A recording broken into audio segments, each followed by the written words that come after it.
তো ফ্রেন্ডস, তো আজকে ইন্ট্রোটা আমি পরে দেবো। তো আগে তোমাদেরকে একটা প্রবলেম সলভ করে দিই। তোমাদের বাড়িতে অনেক বাচ্চা আছে, বাচ্চা কেন বলবো, অনেক বড়রাও আছে যারা শাক খেতে চায় না।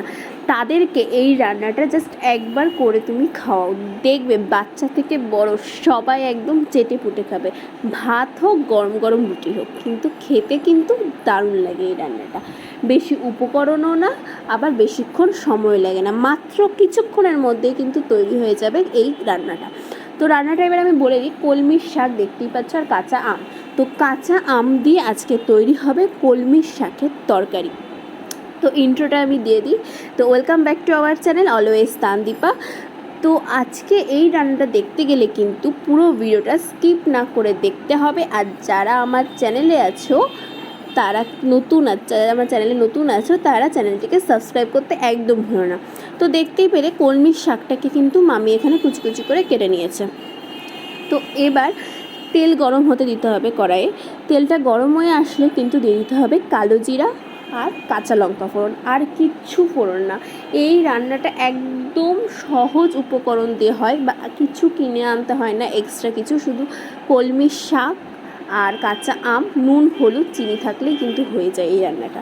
তো দেখলেই কালো জিরা, কাঁচা লঙ্কা ফোড়ন দিয়ে কিন্তু আমরা কুচি করে রেখেছিলাম যে শাকটা, সেই শাকটা কিন্তু কড়াইয়ের মধ্যে দিয়ে দিলাম। তারপর দিয়ে দিলাম পরিমাণ মতো লবণ আর পরিমাণ মতো হলুদ দিয়ে ভালো করে কিন্তু শাকটাকে কিন্তু নেড়ে চেড়ে কিন্তু ভেজে নিতে হবে।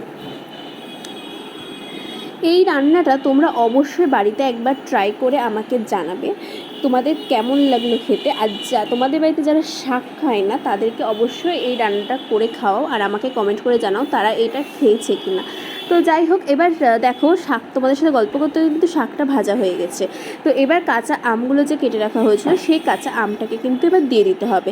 দিয়ে পরিমাণ মতো চিনি, এটা একটু লবণ মিষ্টি টক দুটোই হবে, কিন্তু খুব একটা মিষ্টিও হবে না, খুব একটা টকও হবে না।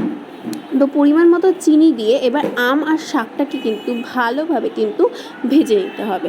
শাকটা তো আমাদের হাফ ভাজা হয়ে গেছিলো, এবার আমটাকেও ভেজে নিতে হবে যাতে আমটা একটু গলে যায়। দেখো আমাদের কিন্তু শাক আর আম কিন্তু দুটোই কিন্তু ভাজা হয়ে গেছে, আর আমাদের কিন্তু রান্না কিন্তু একেবারেই কমপ্লিট। এবার হচ্ছে আমরা এটা সার্ভ করে নেব। তো এখানে দেখো মামি সার্ভ করে নিচ্ছে, দেখতে কতটা সুন্দর হয়েছে, খেতেও কিন্তু তেমনই ভালো লাগে। এটা হচ্ছে আমার মায়ের রেসিপি। তো তোমরা অবশ্যই একবার কমেন্ট করে জানিও কেমন লাগলো তোমাদের এই রান্নাটা। ভিডিওটা ভালো লেগে থাকলে অবশ্যই like, comment, share and subscribe করতে একদম ভুলো না। আবারও নতুন একটা ভিডিও নিয়ে তোমাদের সাথে দেখা হচ্ছে। তো টাটা, থ্যাংক ইউ।